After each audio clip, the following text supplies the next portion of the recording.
Halo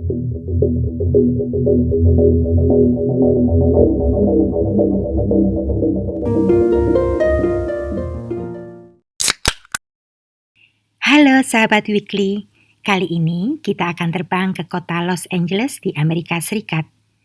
Di sana tinggal pasangan suami istri, Lyle dan Leslie Herring, yang sangat sukses dan bahagia. Mereka tinggal di sebuah kondominium yang berada di kawasan elit Hollywood. Area itu terkenal cukup mahal, hanya mereka-mereka yang benar-benar mampu bisa tinggal di sana dengan layak. Bagi semua orang yang mengenal Leslie dan Lyle Herring, keduanya dikenal sebagai pasangan yang sempurna seperti dalam dongeng. Selain keduanya cukup sukses dalam karir masing-masing, Lyle dan Leslie tampak sangat mencintai satu sama lain. Kemesraan mereka sering membuat banyak orang iri. Namun ternyata, di balik senyum bahagia itu, sebuah masalah muncul dalam pernikahan mereka yang berakhir secara misterius.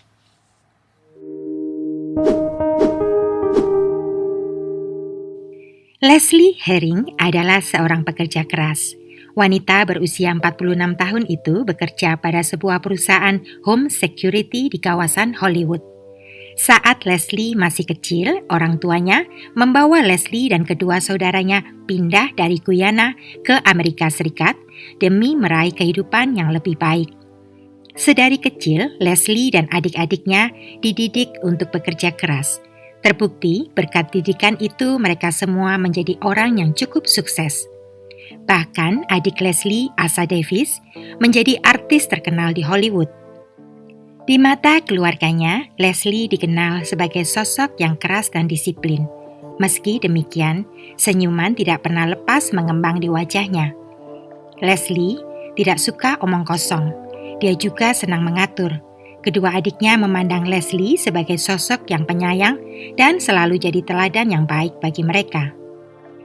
Sementara Lyle Herring, suaminya, bekerja di California State University di Northridge sebagai perekrut atlet untuk perguruan tinggi tersebut.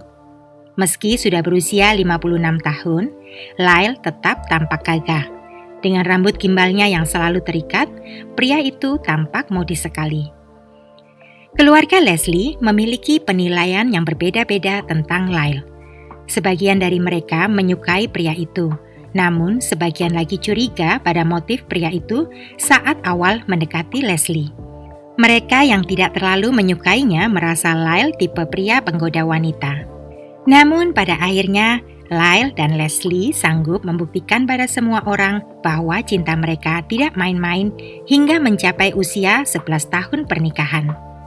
Sayangnya, suatu hari keduanya secara tiba-tiba menghilang. Pada bulan Februari tahun 2009, tempat kerja Leslie mengabarkan pada keluarganya hari itu Leslie tidak masuk kerja. Keluarganya tentu heran mendengar Leslie yang selama ini tidak pernah absen, hari itu secara tiba-tiba tidak masuk kerja tanpa alasan. Mereka kemudian berusaha menghubungi Lyle untuk menanyakan ada apa gerangan dengan Leslie. Namun anehnya, Lyle pun tidak bisa dihubungi. Keluarga Leslie jadi khawatir dan bingung menebak-nebak kemana sebenarnya Lyle dan Leslie. Mereka kemudian menghubungi Departemen Kepolisian Los Angeles untuk melaporkan kasus orang hilang. Segera setelah itu, polisi mendatangi kediaman pasangan Herring yang berada di kawasan mewah Hollywood. Dalam kondominium itu, pihak kepolisian tidak menemukan petunjuk yang berarti. Semua tampak normal, tertata rapi, dan bersih. Memang ada bekas lelehan lilin di meja dapur yang terlihat aneh, namun selain itu tidak ada yang menarik perhatian mereka. Penyelidikan atas hilangnya pasangan Herring tidak mengalami kemajuan. Namun 2 minggu kemudian, sebuah terobosan besar menjadi awal terbukanya kabut misteri menghilangnya Lyle dan Leslie Herring. Terobosan besar itu datang dari Lyle Herring sendiri. Departemen Kepolisian Los Angeles mendapat kabar dari petugas di perbatasan negara Amerika-Meksiko yang mengabarkan bahwa Lyle sudah ditahan saat mobilnya mencoba masuk kembali ke Amerika dari arah Meksiko. Polisi pun segera meluncur ke perbatasan. Saat diinterogasi, Lyle yang sudah tidak lagi berambut gimbal mengatakan bahwa dia tidak tahu di mana istrinya berada. Kepada penyidik, Lyle menjelaskan bahwa dia dan istrinya memang berencana berlibur ke Meksiko untuk merayakan Hari Valentine. Namun, dia dan istrinya sempat bertengkar tentang uang sesaat sebelum pergi berlibur dan Leslie pergi meninggalkan Lyle entah kemana.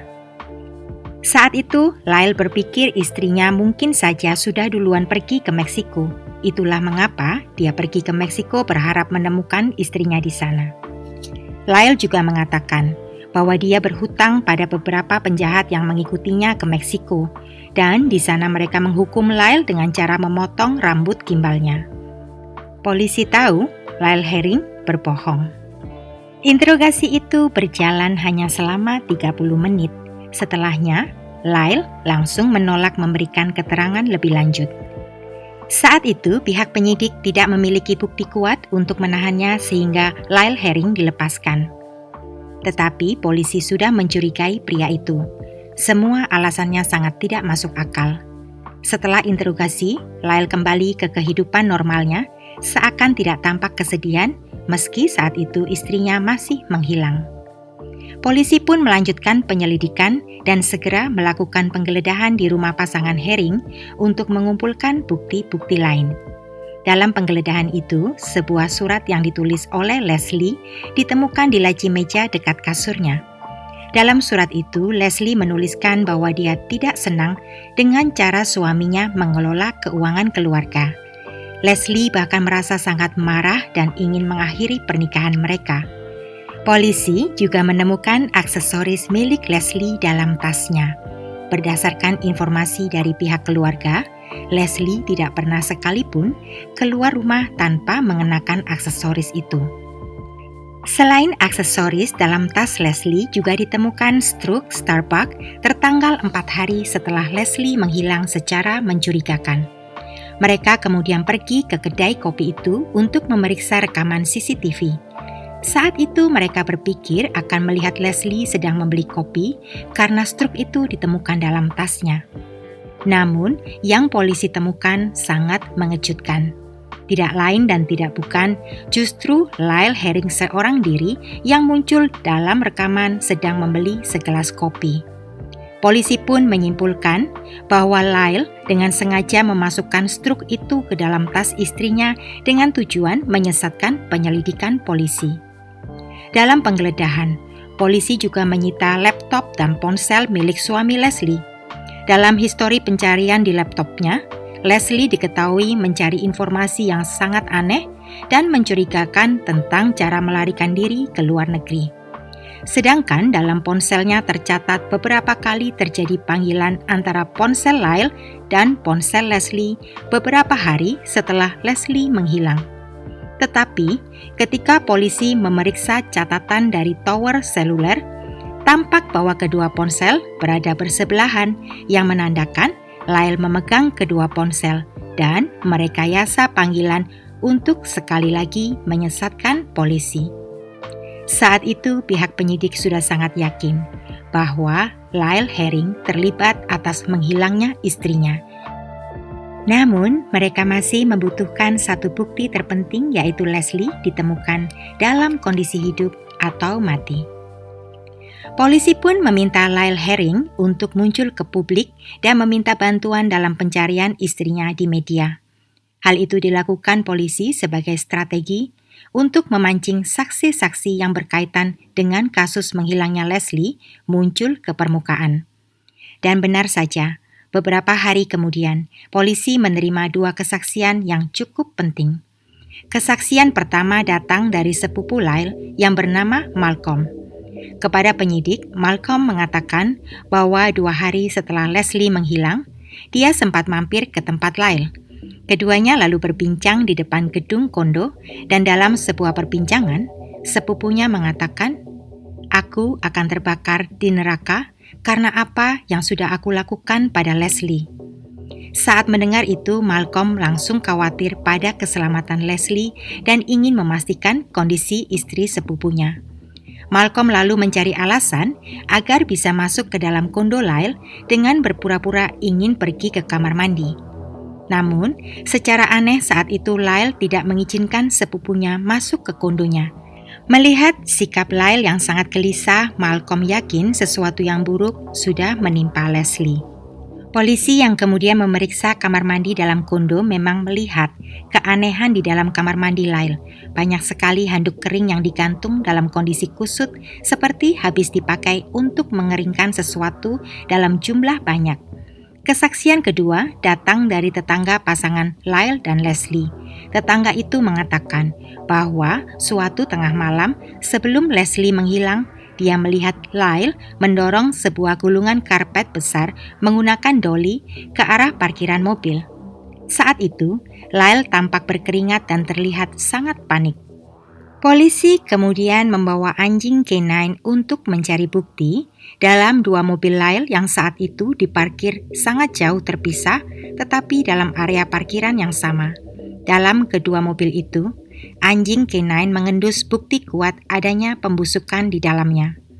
Saat itu penyidik bisa memastikan kemungkinan besar Leslie Herring sudah meninggal dunia akibat ditenggelamkan oleh Lyle Herring. Namun polisi tetap tidak mau terburu-buru menangkap pria itu.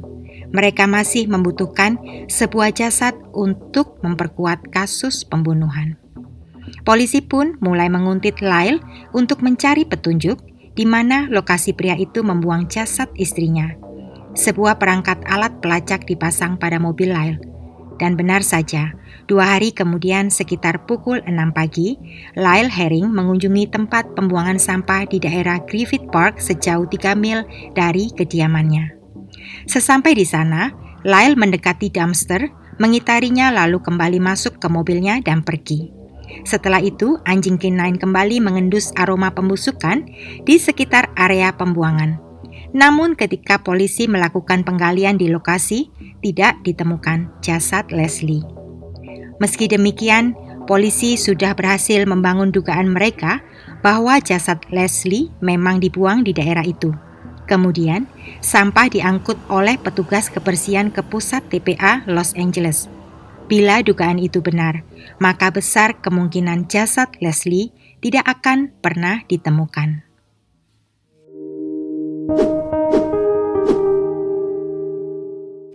Setelah 14 bulan penyelidikan yang sangat melelahkan dijalankan, pada April tahun 2010, polisi akhirnya memutuskan untuk menangkap Lyle Herring atas pembunuhan istrinya Leslie Herring meski jasadnya tidak berhasil ditemukan.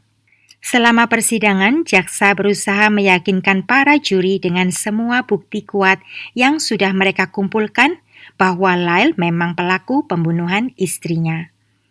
Setelah 3 minggu persidangan berlangsung, pada tanggal 7 Juni tahun 2013, para juri akhirnya memutuskan bahwa Lyle Herring bersalah atas pembunuhan tingkat 2 dan dijatuhi hukuman 15 tahun penjara hingga seumur hidup atas pembunuhan Leslie Herring.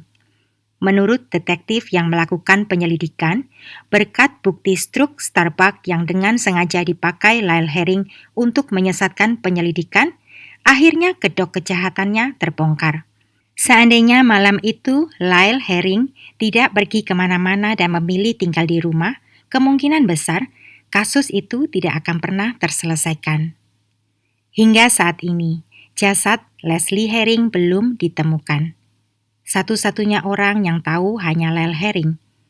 Pihak keluarga dan kepolisian berharap suatu hari nanti Lyle Herring akan menyadari kesalahannya dan memberikan jawaban atas pertanyaan semua orang di mana sebenarnya jasad Leslie Herring, istri yang pernah dicintainya, berada.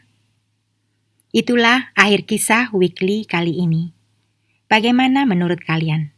Di mana sebenarnya jasad Leslie berada, dan apa yang terjadi pada wanita itu? See you in the next case. Terima kasih.